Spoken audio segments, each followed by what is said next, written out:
Las 10 de la noche y es la hora de opinar. Hoy con Ildefonso Guajardo, secretario de Economía. Vamos a platicar con él sobre el entendimiento al que llegaron México y Estados Unidos en torno al Tratado de Libre Comercio de América del Norte. Después viene Moisés Kalach, director general del Consejo Consultivo Estratégico de Negociaciones Internacionales, el representante del sector privado en la renegociación, precisamente para profundizar en este tema del entendimiento entre México y Estados Unidos sobre el libre comercio. Así que quédese aquí en Foro TV, que ya comenzó la hora de opinar.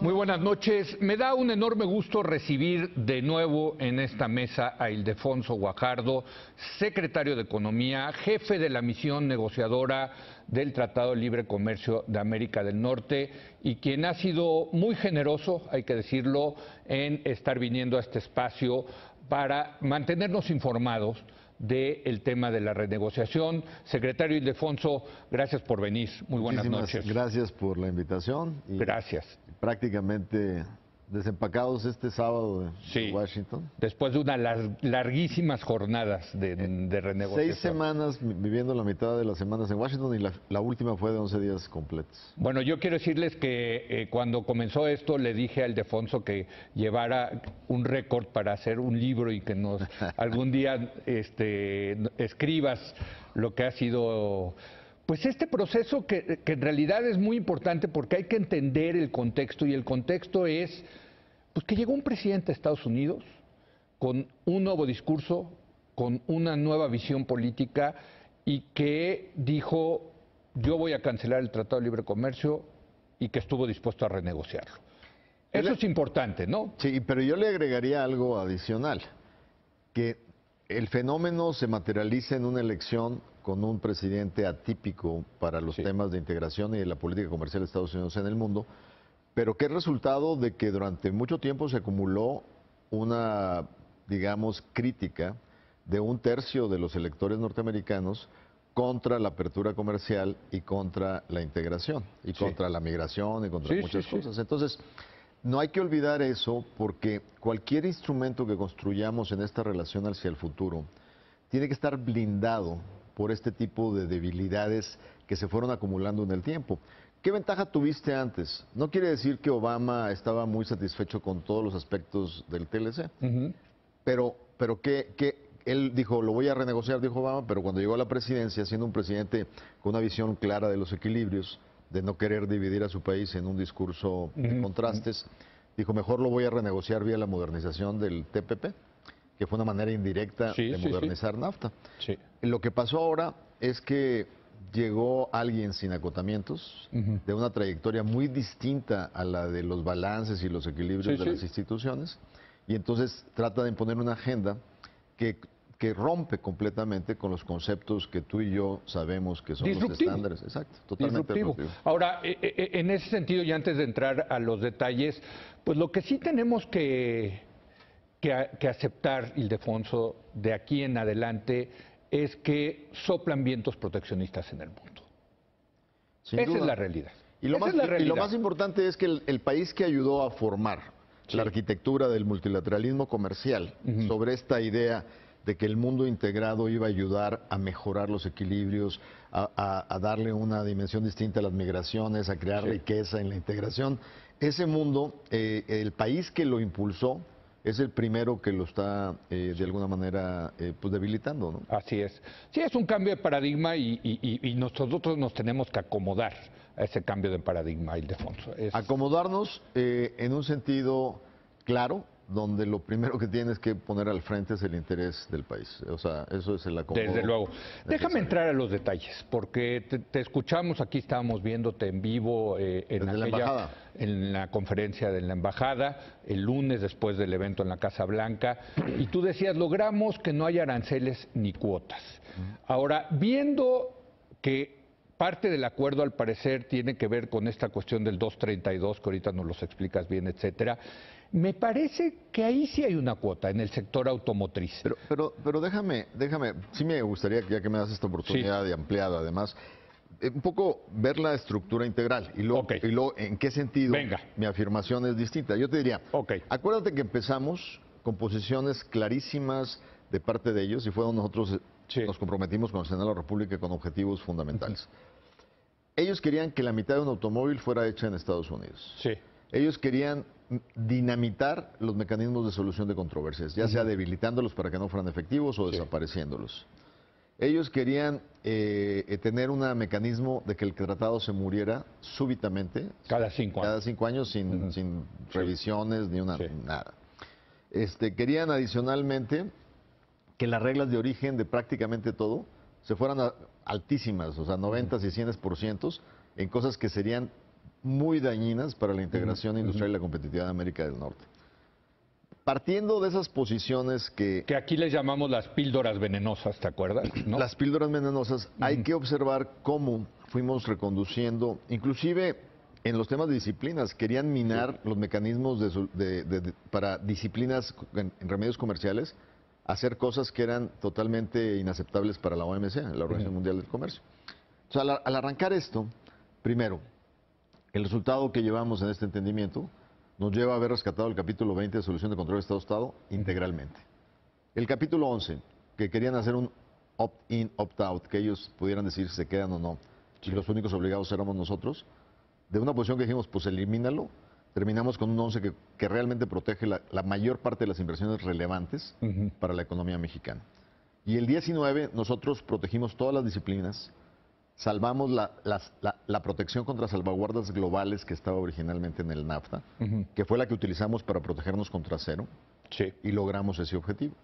Entonces, en el caso de los automóviles, pasamos de un requerimiento de que 50% sea en Estados Unidos a un requerimiento indirecto de 40% del auto producido en high value, salarios de alto valor. De más de $16 la hora. Que se puede hacer entre Canadá y Estados Unidos. Quiere decir, un 40% se lo reparten ellos y un 60% lo hace México.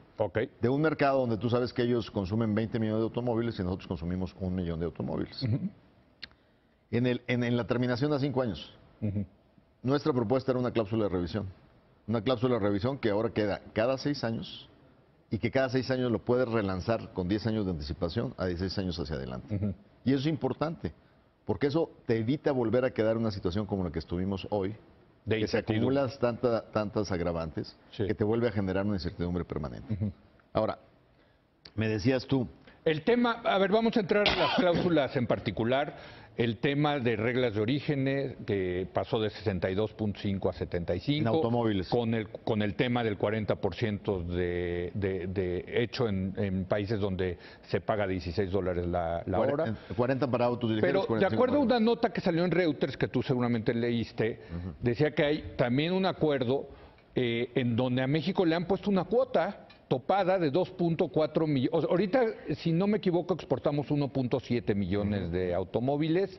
Pero te explico cómo quedó el capítulo. Para que nos quede claro si eso es una cuota o no es una cuota. A ver, mi afirmación ha sido, desde el primer día que tuvimos el entendimiento, es que el acuerdo de libre comercio, que en un momento determinado sustituiría el presente en el sector automotriz, incluye una regla de origen más estricta. Sin duda es más estricta. Ahí no hay duda. Ahí no hay duda. Pero cumpliendo esa regla de origen, tú no tienes ninguna limitación en la exportación. Aún si no la cumples, tu peor escenario mientras la cumples es pagar el 2.5%. Hasta ahí hemos entendido. Ahí no hay problemas, no se aceptan cupos ni limitaciones. Tú sabes que el presidente Trump ha estado amenazando que a lo mejor se sale de la Organización Mundial del Comercio. Correcto. Ha estado criticando. Entonces, en el tratado también, para aquellos que por los primeros años no cumplan, el 70% de nuestras exportaciones va a cumplir en el primer día de entrada en vigor. O sea, ya tiene esas reglas de origen. Ya está muy cerca y en el próximo año y medio las va a lograr. 70% libran eso, 30% tendrían que pagar el 2.5. Pero dentro del tratado, por si acaso ellos no van a obedecer su tarifa de nación más favorecida y la quieren cambiar, protegimos a ese 30% claramente contra que lo peor que va a pasar es que paguen un 2.5. Dentro de este esquema todavía no aparece esta figura famosa de tomar acciones por motivos de seguridad nacional. Que es lo del 232. Que es la 232. Okay. Entonces, como yo no puedo cerrar un acuerdo donde me queda claro que ellos están utilizando un instrumento atípico que ha sido criticado por todo el mundo y ahora están investigando la posibilidad de establecer aranceles hasta del 30%, motivados por un argumento de seguridad nacional contra todo el mundo, entonces yo no puedo terminar un acuerdo sin tener garantías de que si llegaran a resolver esa situación, yo tengo que tener una protección contra eso. Sí. Y entonces, ¿cuál es mi protección? Mi protección, o sea, mi ambición original sería, en esta, digamos, side letter o carta paralela. Pues exéntanos, ¿no? Exéntanos, sin duda. Nosotros no le entramos a eso, ¿no? Sí. Pero ¿cuál es el razonamiento? La única pistolita que le han dado estos cuates al señor presidente es el uso de esa acción. Y acuérdate que Estás hablando de Estados Unidos. Que este es un pleito, sí, que este es un pleito contra todo el mundo, sí, porque se sienten maltratados en el mercado automotriz. Ellos cobran 2.5 aranceles a los europeos y los europeos le cobran a ellos el 10%. Sí. Y ese ha sido el argumento. Entonces, como yo no sé si la van a usar o no la van a usar, ¿qué es lo que yo hago? Le digo, a ver, yo necesito garantizar que si la usas, no golpees ni fractures mi industria automotriz. Entonces, por lo pronto, conceptualmente, ¿cuál fue mi solicitud realista? A toda mi capacidad exportadora a América del Norte no la vas a tocar, actual. No, pero además, no vas a tocar mis plantas en proceso, porque traigo 3 plantas que apenas están terminándose, que fueron invertidas en esta administración del presidente Peña. Y adicionalmente, necesito el espacio que me garantice crecimiento. Y entonces, si tú la englobas, porque decía Castañeda que aceptamos una voluntary export restriction, sí, como los japoneses. Sí, nada más que los japoneses, en la época de Reagan. Nada más que los japoneses aceptaron de su capacidad de exportación un corte a 65% de lo que exportaban. Sí. Nosotros más o menos equivale a un 140%. Entonces, ahora, déjame ponerte la pregunta diferente. Sí. En el actual NAFTA, si ellos sacan la 232, ¿qué nos protegería contra eso? Pues el propio NAFTA, ¿no? O sea, igualmente, y la solución de controversias. Igualmente este tratado nos protegería así. Por eso, ¿por qué pudimos ser el primer país de poner cuotas de respuesta al acero y aluminio, que también fue por la 232? Sí. Les agravamos queso, les grabamos manzana, les grabamos carne de puerco por un valor equivalente a la afectación. ¿Y por qué grabamos todos estos bienes? Para afectar los distritos republicanos. Sí. Entonces, este tratado también negociamos lo que le llamamos la excepción a una salvaguarda global. Ellos dicen que la 232 no es una salvaguarda. Nosotros decimos que sí lo es. Sí. Este tratado tiene garantizada esa excepción. El nuevo, el entendimiento. El nuevo, el nuevo lo tiene. Sí. Entonces, pero el problema es que si hay una agravante que te va a impactar el 40% de tu comercio, no es fácil encontrar todos los bienes que vas a gravar para poderles contestar. Pues sí, ¿y qué le puede pasar a la competitividad de la economía mexicana frente al mundo? Entonces, yo prefiero comprar un seguro que salva toda mi planta existente, salva mi capacidad de crecimiento de manera importante para los próximos 6 años. Y de esa manera, no sé si va a pasar o no va a pasar, pero ahora imagínate el efecto que va a tener esto. Si graban los autos japoneses en 30%, graban los autos europeos en 30%, y no graban en América del Norte los flujos, pues los precios de los automóviles se van a ir para arriba. Se van a ir al cielo. Sí. La integración esta del 60% de posibilidad de contenido mexicano en toda la planta automotriz, ¿qué le va a pasar? Sean producidos en México o sean producidos en Estados Unidos. Va a subir. Sean producidos en doméstica. Sí. Entonces, lo que te quiero decir es las condiciones sobre las cuales yo me protejo contra una posibilidad de la 232, que es este argumento de seguridad nacional. Sí. Pues lo que yo hago simple y sencillamente es decir, yo hago un acuerdo de libre comercio en el sector automotriz con nuevas exigencias, pero al mismo tiempo, como no sé qué vas a hacer y hay mucha incertidumbre de lo que vas a hacer en la 232, yo me compro un seguro para no poner en riesgo casi 1,000,000 de empleos del sector Ahora, automotriz. digamos, me gusta la analogía que haces con el seguro porque los seguros tienen una prima, tienes Claro, que pagar algo. claro. Aquí la prima que estás pagando es que igual llegas a tus 2.4 millones de coches y a partir de ahí ya aplica ese arancel. O sea, lo que te estoy diciendo yo es garanticé el crecimiento hasta 2.4. hasta el fin de la administración del presidente Trump. A eso. Pero te lo digo porque México, digamos, el gran sector beneficiario del TLC para México ha sido la industria automotriz. Ha venido creciendo impresionante, ¿no? Sin duda es el sector que ha transformado, pero Desde gracias a luego. la automotriz ahora exportamos aeroespacial, Sí, sí, sí. Tenemos dispositivos médicos, Pero tenemos antes, electrónicos. como dicen en inglés, the sky was the limit, ¿no? O sea, no estaba topado. Hoy sí está topado. A ver, si es pero que estás Estados hablando, Unidos, estás hablando, si por eso Trump- estás hablando de un escenario. Exacto, si Mi Trump... tratado negociado es libre comercio, Exacto. pero entonces tú estás hablando de una posibilidad que a lo mejor es de alta probabilidad. Contra ella yo me compro un seguro. Sí, Ahora, yo creo que hacia allá va Trump, ¿eh? No sé qué opines tú, Por pero eso, yo pero- creo que todos los vientos proteccionistas van hacia allá. Sí, pero sí, yo creo pero- que sí pero les va a supón- poner pero el supón- arancel. a Pero este supón cuate. que sí va hacia allá. Sí. Supón que sí va hacia allá. ¿Qué va a terminar pasando si va hacia allá? En donde va a cerrar prácticamente el mercado de América del Norte Sí. a otros mercados y automáticamente este mercado pues, va a jalar una serie de componentes y de integración que te va, sí, efectivamente, si eso se mantiene por más de 6 años, Sí, pues evidentemente hoy estás en 1.7% de vehículos sedán. sí. Aquí todavía Lo de las pickups es otra cosa, ¿no? es Ajá. otra cosa. Y es otra cosa que acuérdate que somos los únicos exportadores de pick-up al Así es. mercado de Estados Unidos. Sí. Y que está, hay después en la letra fina que verás que hay elementos bastante positivos. Ok. Pero el asunto aquí más importante es que, porque dices, sí, pero le diste certidumbre a un comercio de casi 30,000 millones en productos frescos. Sí. Le quitaste todas las locuras de llevar al cielo las reglas de origen en todos los demás sectores de manufactura de la economía mexicana.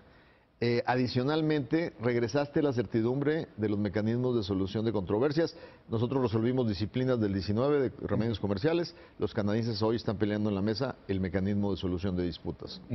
Pero entonces, en su conjunto, frente a los escenarios posibles, ¿qué es lo que haces? Le das algo fundamental. Ya la certidumbre nos estaba costando.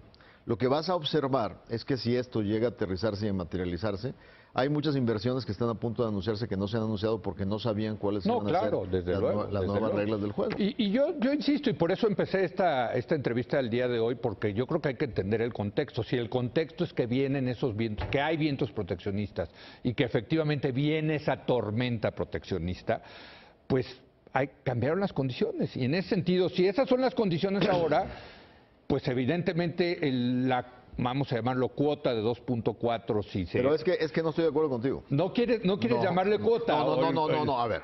Lo que pasa es que yo hago un tratado No, a mí no me parece mal. sobre las reglas reales. Sí. Entonces, si el escenario avanza a donde esos señores utilizan la famosa excusa de seguridad nacional contra todo el El mundo, 232 es. mi acuerdo Sí. no me impide llevarlos a un panel de OMC Sí. y no me impide llevarlos aquí dentro a una controversia con mi Todavía. salvaguarda global para pedirles que me paguen los daños ocasionados. O sea, eso Sigue vigente. pues sigue vigente. Ahora, ¿qué te impide que cualquier acuerdo que tengas un nuevo gobierno lo viole?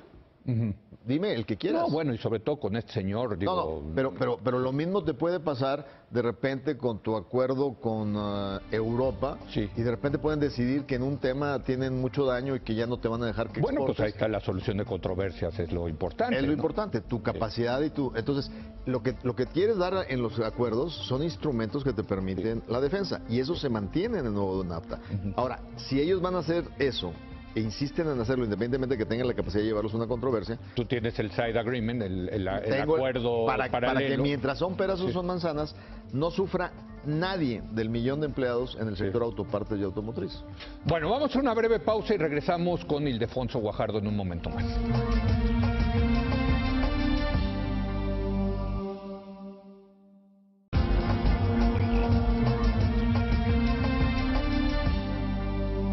Bueno, seguimos platicando con Ildefonso Guajardo, recién desempacado de Washington, en donde ya hay un entendimiento entre México y Estados Unidos sobre el entorno al Tratado de Libre Comercio de América del Norte. Y te quisiera hacer esa pregunta. Quizás ya no va a ser América del Norte, ¿no? El tema de la trilateralidad o bilateralidad, Ildefonso. Yo creo que yo soy muy optimista de que será un acuerdo trilateral. Sí.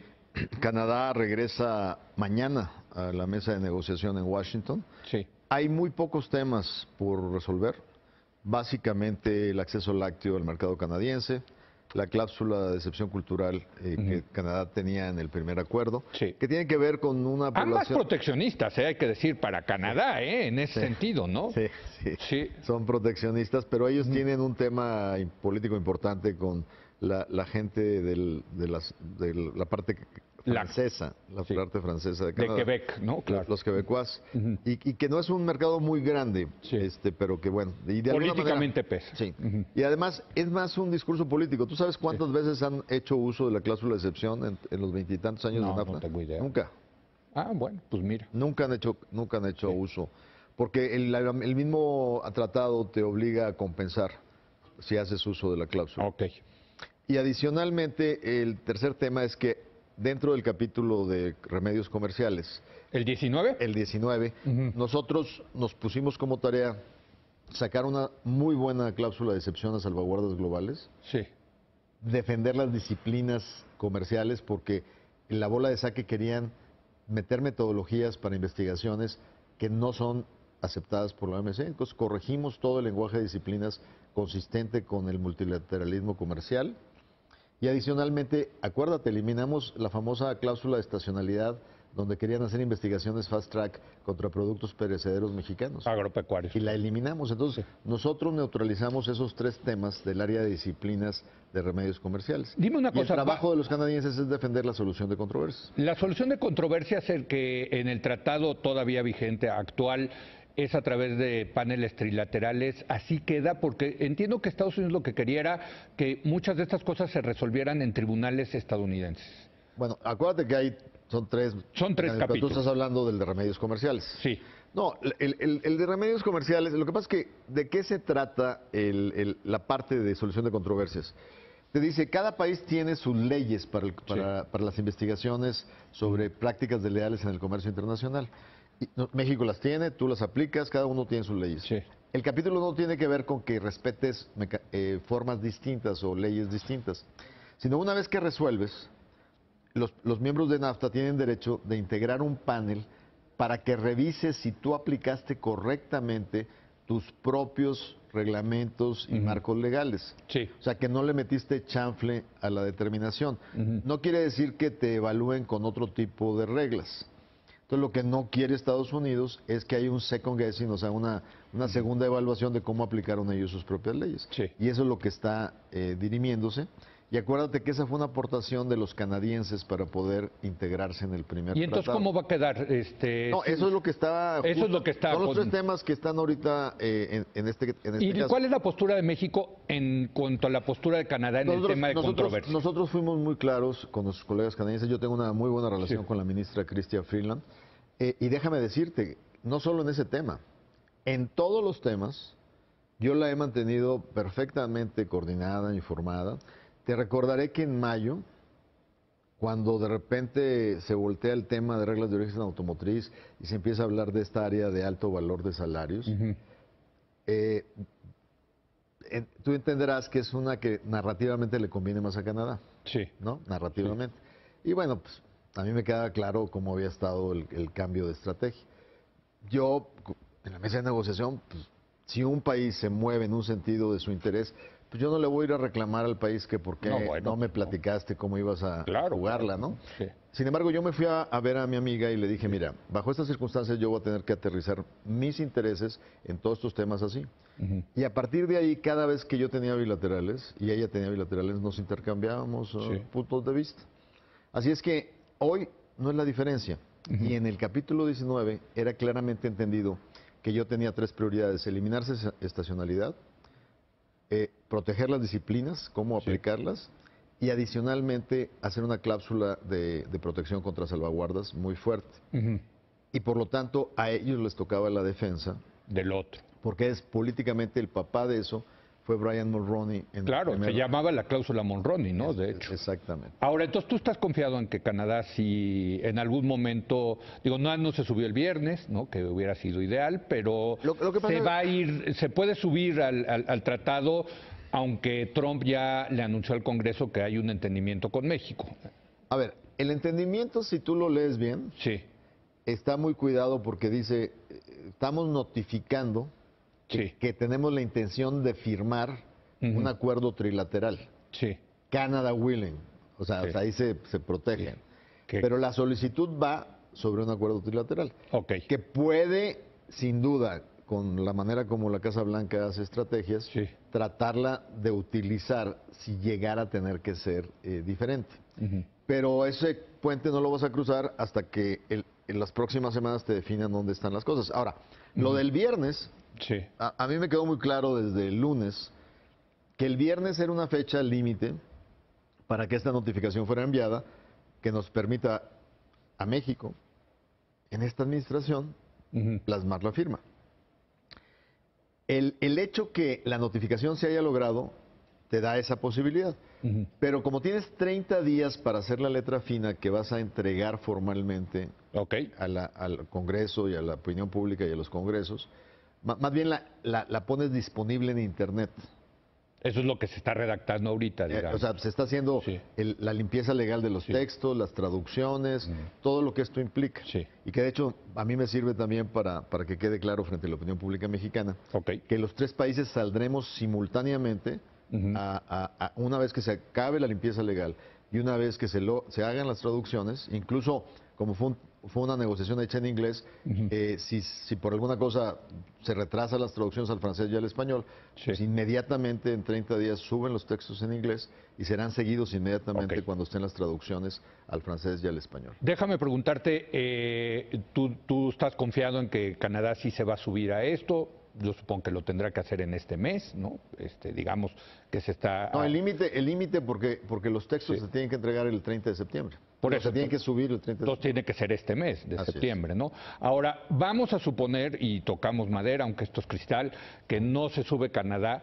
Ahí yo lo que he leído, incluso de expertos como Carla Hills, que fue la negociadora original con ustedes del tratado original, es que el presidente Trump no tiene autoridad para decir, pues no llegué a un acuerdo trilateral, ahí les mando un acuerdo bilateral, ¿no? Que el Congreso lo puede rechazar, digamos, esa degradación de trilateral a bilateral.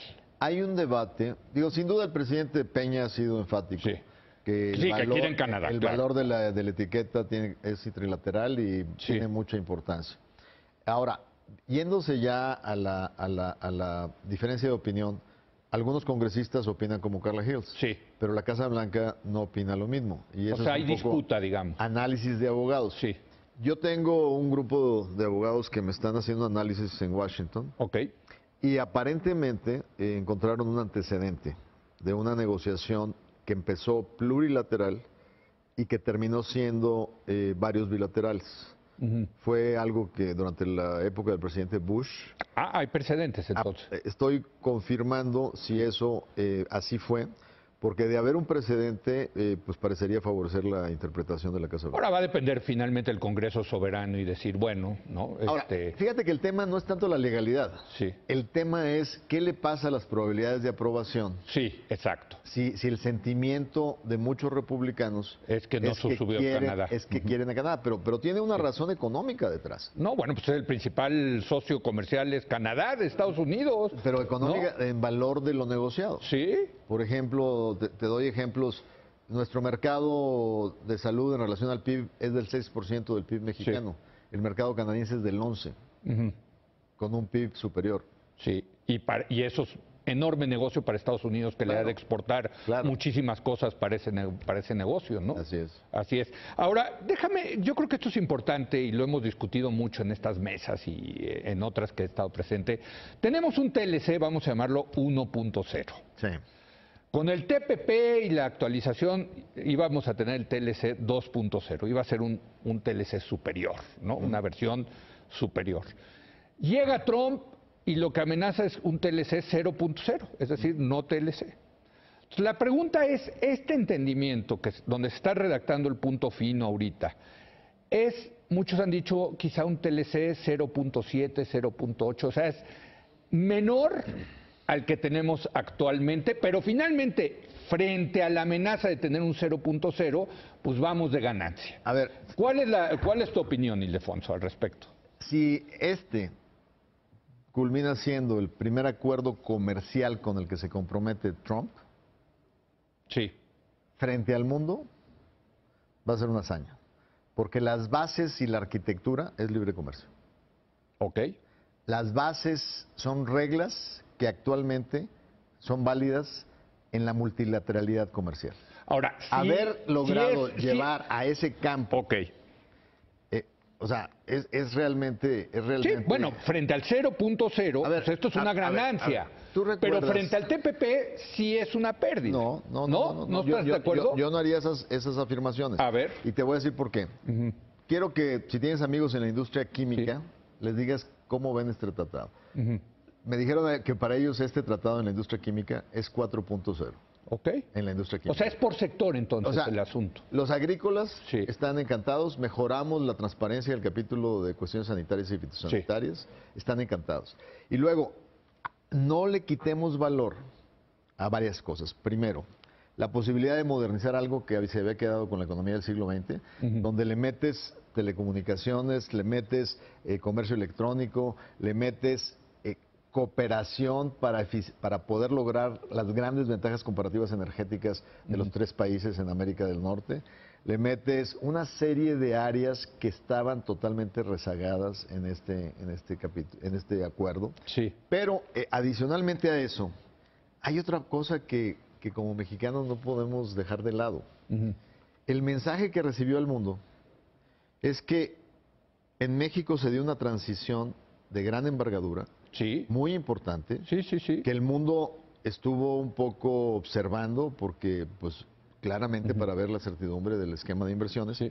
y terminó observando que hubo un gobierno saliente y un gobierno por entrar, que no coinciden en muchas cosas desde el punto de vista de política pública, en términos objetivos, pero que de alguna manera fueron capaces institucionalmente de poder llevar conjuntamente un proceso donde hubo observadores del nuevo gobierno en la negociación, y de alguna manera estamos transitando a que ambos requieren su participación, unos para que el Ejecutivo lo firme y otros para procesarlo legislativamente. Déjame preguntarte en ese sentido, y sé que están redactando los puntos finos, pero se dijo de que cambiaron el nuevo gobierno representado por Jesús Seade, que cambiaron redacciones que tenían que ver con el tema energético. ¿Qué cambió en ese sentido? Te pregunto. Yo te diría que hay una... Siendo México, que México se abrió en este tema como producto de la reforma energética del presidente Peña Nieto, ¿no? El presidente electo, lo he escuchado yo en varios temas, y ha dicho que él va sin duda a cumplir con el entorno de compromisos establecidos. Ha dicho que el esquema legal establecido no lo va a llevar a cambios.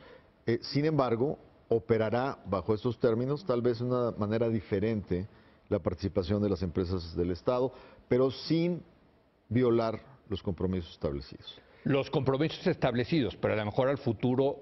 Por eso, a ver, pero los compromisos establecidos son las licitaciones hasta ahorita hechas, ¿no? Por eso, pero ¿estamos de acuerdo? Pero lo que te quiero decir es, el Estado mexicano, sobre el futuro de cómo vas a ir llevando la apertura en aguas profundas o qué tipo de relevancia le vas a dar a las empresas de Estado, ya son decisiones estratégicas del Ejecutivo.